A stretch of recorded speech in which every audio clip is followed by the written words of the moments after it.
Aujourd'hui, je vais vous apprendre à faire ce gilet. Il est facile à faire, il est joli et facile à faire.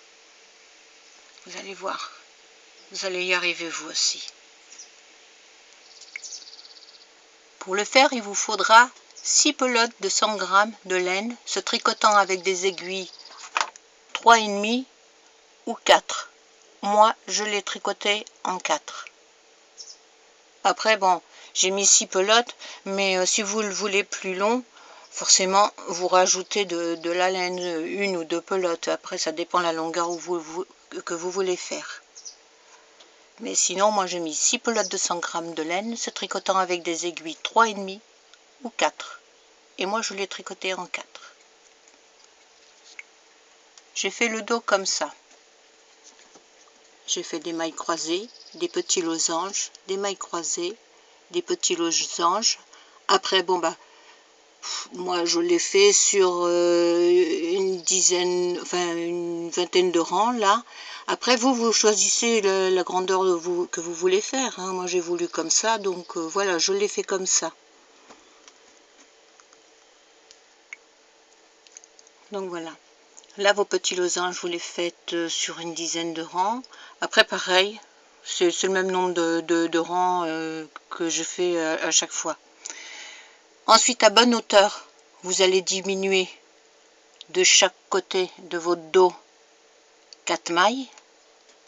Ensuite, 3 mailles de chaque côté, 2 mailles et 1 maille.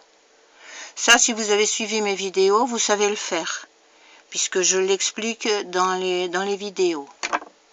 Après, vous allez tricoter jusqu'à votre encolure de dos. Vous voyez, ou sinon, si vous n'arrivez pas à poser sur vous et avoir la hauteur, vous prenez un pull à vous ou un t-shirt, enfin voilà, et vous mesurez comme ça. Hein. Donc, il me restait 126 mailles que j'ai divisé par 3 pour avoir mes épaules et mon encolure. Donc, ça fait 42 mailles pour les épaules de chaque côté et 42 mailles pour l'encolure. Pour l'encolure, vous allez diminuer une première fois 22 mailles, ensuite de chaque côté, mais un côté à la fois, hein, parce que des fois il y a des gens qui me demandent ouais, mais comment je fais parce que je peux pas tricoter les deux côtés en même temps. Oui, ben ça c'est normal. Donc c'est un côté à la fois. Vous allez diminuer une première fois 4 mailles, 3 mailles, 2 mailles, 1 maille, et ensuite, eh ben, vous allez arrêter votre travail. Et vous faites la même chose de l'autre côté. Donc voilà pour le dos. Pour le devant, ben, c'est exactement la même chose, sauf que c'est pas complet, c'est la moitié du dos. Donc, 130 mailles divisées par 2, eh ben, il vous reste 65 mailles. Donc, vous faites votre côté droit, votre côté gauche sur 65 mailles. Et pareil, vous faites exactement la même chose, les mêmes grandeurs, les mêmes nombres de rangs, de dessins que pour vos dos. Et pour les emmanchures, ben c'est pareil. Vous diminuez 4 mailles, 3 mailles, 2 mailles, 1 maille. Et pareil, arrivé à bonne hauteur, et ben vous commencerez votre encolure.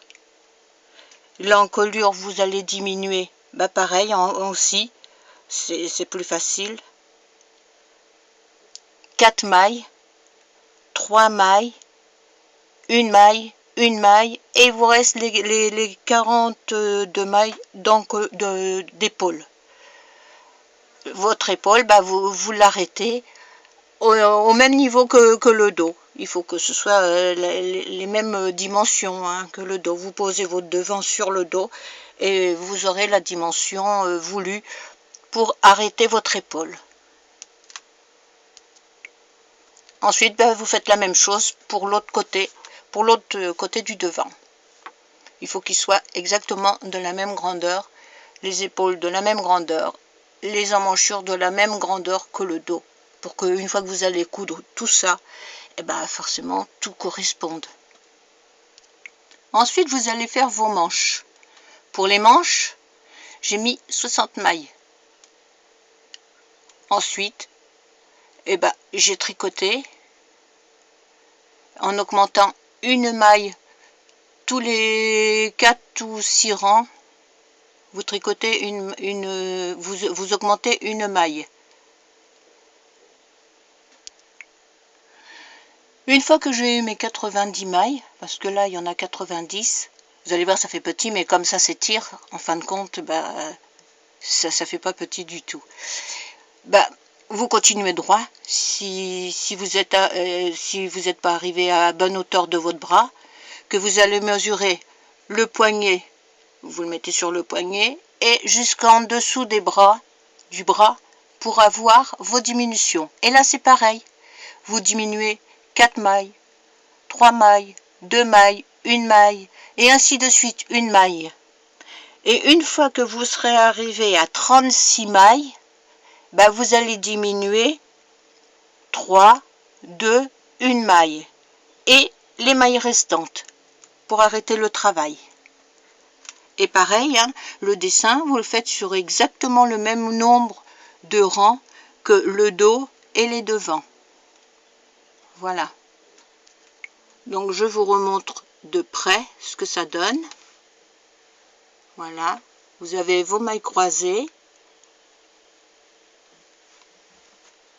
vos petits losanges, vos mailles croisées et ainsi de suite.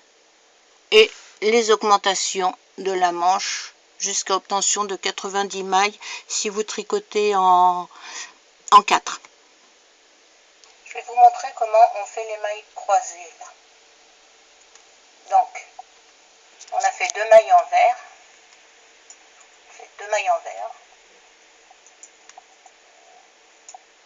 On tricote la deuxième maille et on vient tricoter la première. Ce qui fait que nos mailles sont croisées.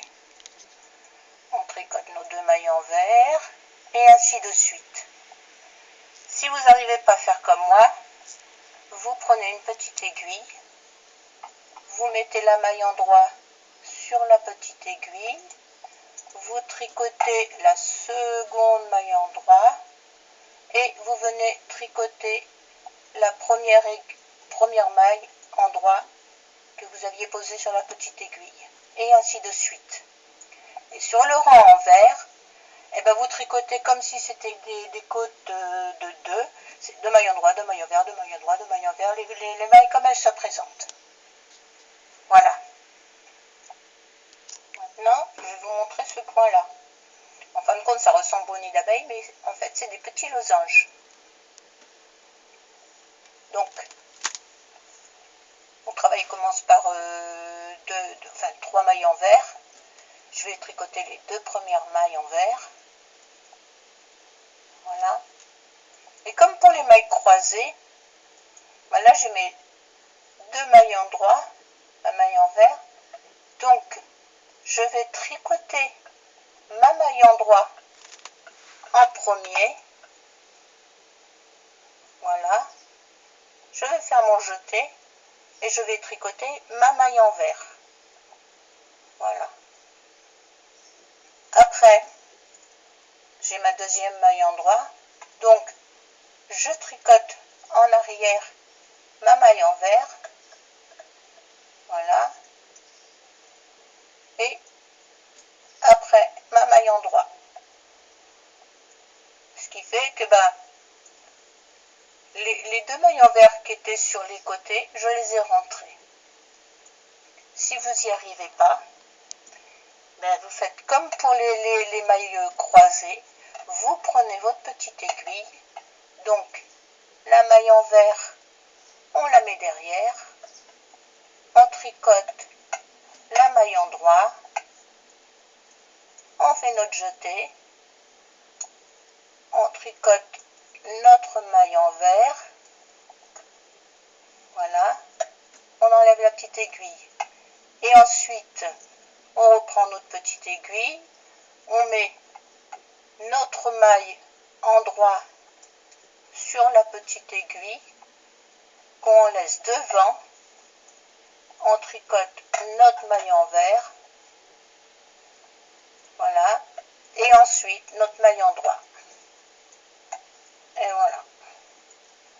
Mais ça, normalement, si vous suivez mes vidéos, vous devez savoir le faire. Et voilà, ça nous fait notre petit losange. Vous voyez, il est fermé. Ensuite, on fait ça tout le long du rang. Ensuite, je vais vous montrer après, je mets en pause. Sur le rang envers, c'est pareil que pour les mailles croisées, c'est 2 mailles en droit, 2 mailles envers, 2 mailles en droit, 2 mailles envers, on les tricote comme elles se présentent. Le dessin ne se fait que sur le devant du travail. Donc là, on est revenu sur le devant, vous voyez, on a nos 2 mailles envers, nos 2 mailles en droit. Donc on va faire en fait, comme pour ici, les 2 mailles en droit qui ferment le losange, on va les croiser.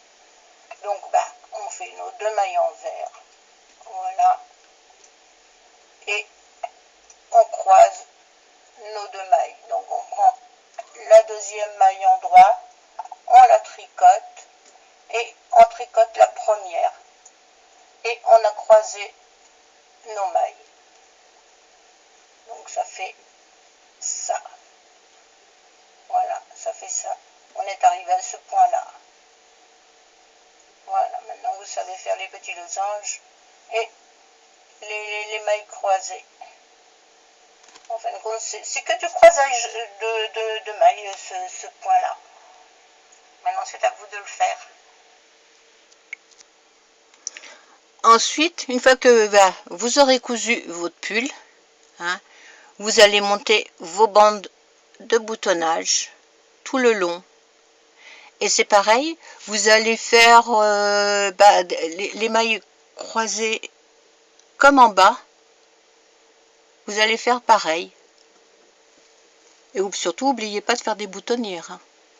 Et vous faites sur, moi j'ai fait sur 2, 4, sur 5 rangs. Donc j'ai fait ça. Sur les deux devant. Et surtout, comme je vous dis, n'oubliez pas vos boutonnières. Hein. Après, pareil, vous allez remonter votre col. J'ai des vidéos aussi où je montre comment remonter un col. Et c'est pareil. Après le col, vous le faites sur le nombre de rangs que vous voulez, à la hauteur que vous voulez. Hein. Vous pouvez faire un col roulé comme vous pouvez faire un col plus petit. Donc le col, vous voyez, moi je l'ai fait sur à peu près 8 rangs. Mais on peut le faire sur plus grand ou encore plus petit. C'est vous qui choisissez la hauteur de col que vous voulez. Donc voilà, n'oubliez pas vos boutonnières. Là j'en ai fait 1, 2, 3, 4 et 5. Voilà, les boutonnières c'est pareil. J'ai des vidéos sur ma chaîne qui montrent comment faire des boutonnières. Donc reportez-vous à la vidéo pour faire les boutonnières. Donc maintenant je vous souhaite un bon courage. Et puis à vous maintenant de le faire, ce joli pull. Allez, au revoir.